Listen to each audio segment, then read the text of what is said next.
now the AP Top 25 has been released, and I'm going to go over those. Alabama 1, Georgia 2, Ohio State 3, Michigan 4, Clemson 5, Texas A&M 6, Oklahoma 7, Notre Dame 8, Baylor 9, USC at number 10? Really? Oklahoma State 11, Florida at number 12, 13 is Utah, Michigan State 14, Miami, Florida 15, Arkansas 16, Pitt 17, NC State 18, Wisconsin 19, Kentucky 20, BYU 21, Ole Miss 22, Wake Forest 23, Tennessee 24, Houston's down at number 25. Before this, I get to predicting top 25 games. I have great news about Sam Hartman. He's been medically cleared to play for Wake Forest starting this week. So that's big, especially when he needs a game to get acclimated again.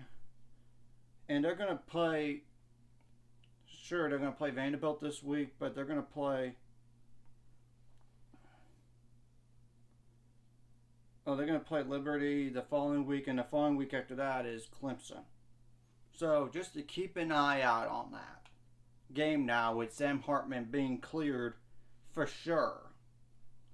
But some big games to keep an eye on, honestly, are, of course, number 9 Baylor versus number 21 BYU, of course. Number 12 Florida versus number 20 Kentucky. Yeah, that's another one. Pitt versus number 17 Pitt versus number 24 Tennessee. Yeah, that's all of them. And keep in mind, Texas is not even in the top 25 on the AP poll. Just keep that in mind. So I'm not going to mention that game, but because y'all know what's going to happen in that game. Alabama's going to win by 24 or more. As for the other games, Pitt versus Tennessee. Tennessee's a 6.5 point favorite. This is a tough game here because I think Tennessee might have the better quarterback, though I will say Pitt's quarterback Keaton Slovis is good too.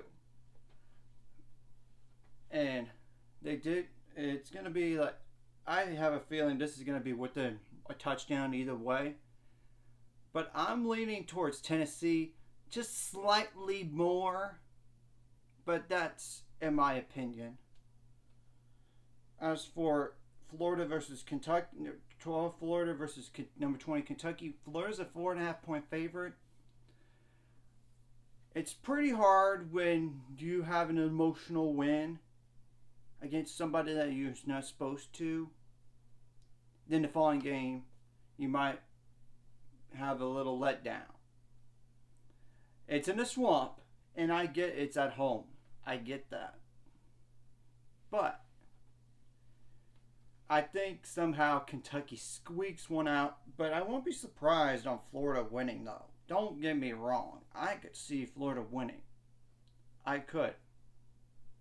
So that's that game right there. Obviously, the Baylor versus BYU game in Provo. This is another toss-up game, in my opinion. I just don't know right now on Gunnar Romney for BYU and Puka Nacua, as well as Gabe Summers, the best defensive lineman, because Gabe Summers had a lower leg injury in the last game, while Puka Nacua played for a quarter but then hurt his ankle again and was in a boot. And Gunnar Romney didn't even make the trip to USF. I'm really not sure. I know BYU's defensive line got bigger than last year's. I know they have.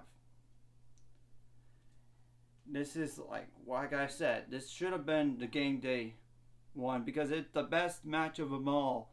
They both play a similar system offensively. And both these coaches respect each other, and David Aranda worked under some of those BYU coaches somewhere else, or worked with them even.